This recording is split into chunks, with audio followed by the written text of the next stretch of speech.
attention to this vehicle, at which time the investigators were able to, on view, watch subjects from this vehicle commit the theft from vehicle or the burglary from vehicle, which is climbing under the vehicle, utilizing tools to cut out the catalytic converter. And that catalytic converter problem is a huge problem within the city of Phoenix, as well as around the valley and the state of Arizona.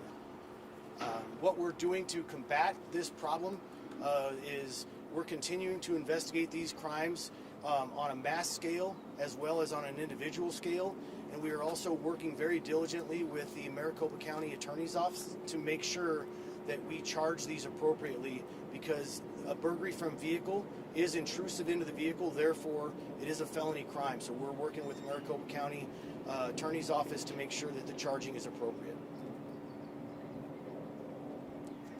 Dead on. At this time, I'll turn it over to one of our subject matter experts on it, Detective Adam Papalier, who is part of the Property Crimes Investigations Unit, and he is specific with metal theft, pawn shop, and all of the catalytic converter thefts for the city of Phoenix. And he is one of the most astute detectives around the state because of the vast number of investigations that we have every year. Thank you, Lieutenant. Again, as you said, my name is Detective Adam Papalier. It's P-O-P-E-L-I-E-R,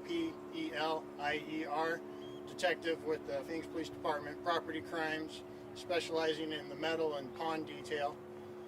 I was informed yesterday of this investigation coming to a closure, but again, it is still an ongoing investigation. On January 9th, in the area of 2500 North Central at the Fairfield Inn, there was a burglary from vehicle of a Toyota Tundra where the catalytic converters were stolen. On January 16th, also at the Fairfield Inn, the owner of that Toyota Tundra was walking around the parking lot and saw what he thought was a suspicious van, the one behind us, and saw one of the subjects from that van crawling underneath another vehicle. He took photos of that van, including the license plate, and provided those photos to law enforcement. The manager of the Fairfield Inn then reviewed security footage and saw that it was the same van from January 9th that victimized the Toyota Tundra. That's when the officers of the Mountain View Precinct started conducting surveillance of this van, and again on January 31st, yesterday, they watched the subjects from this van burglarize another vehicle, did a traffic stop in the area, took the subjects into custody, and the catalytic converters and tools can be seen inside the van, and we're going to conduct a warrant on it to remove that evidence and recover the property. Catalytic converter theft has been a really big thing, especially over the last couple of years. I've noticed the numbers have gone up. Has it become that much more lucrative? It has, because of the rarity and price of the metals that the catalytic converters contain. In the last couple of years, we have seen a skyrocketing amount of catalytic converter thefts. Is it on newer vehicles, older vehicles, or just across the board, any vehicle that they're going to be looking for? Well, catalytic converters weren't being put onto vehicles until the late 70s. The newer vehicles, and particularly the hybrid vehicles, are the most prone to being targeted.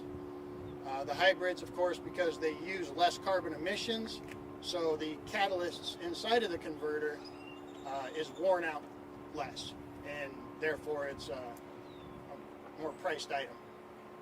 Now, besides putting your car in the garage, is there really any other way to protect your car? Because it's something that they can do from the bottom and get in and out. I can't advocate for any aftermarket products. However, keeping a watching out for your neighbors, looking for people crawling under vehicles is always a key thing. Letting police know, calling 911 or Crime Stop is a good thing. There are certain steps that you can take. Again, I couldn't advocate for any of the particular aftermarket things, and I don't want to tell people what to do to their cars. But yes, keep it in the garage, keep a watch on it, and keep a watch on each other. What about places that process that metal? What about those places? I'm sorry? The places that are actually processing those metals. What about those places? Okay, so there are used automotive recyclers licensed by the state. There is also scrap metal dealers that are licensed by the city and have to follow state laws. Currently, state law says that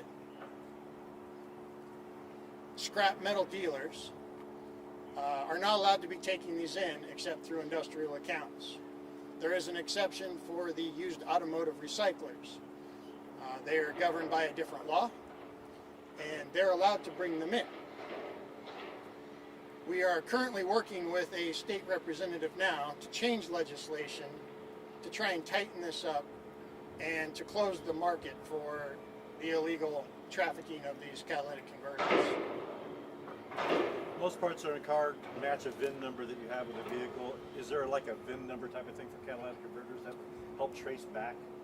Unfortunately, there is not. That would require the automakers to put a VIN on every single part that they put on the vehicle when they make the vehicle. They do, however, put a maker's mark with either their company's logo and a certain set of numbers, and if you research these numbers, it shows what kind of motor that it could be attached to, and that motor could be in several different makes, models. So it does give us a little bit of information about the kind of car it came from, but it will not pinpoint the victimized vehicle. And about the person arrested, or persons, would that be him, you, him? Yeah, I mean, it just depends on how general, but I think. Okay, I was going to he's ask if knocking it out this of the park. person has a history with you guys. Is he known?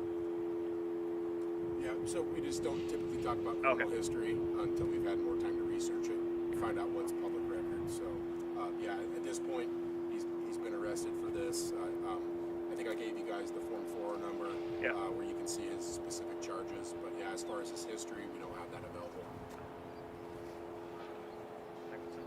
Good. Good? Awesome. All right, thank you. Thank you. Thanks.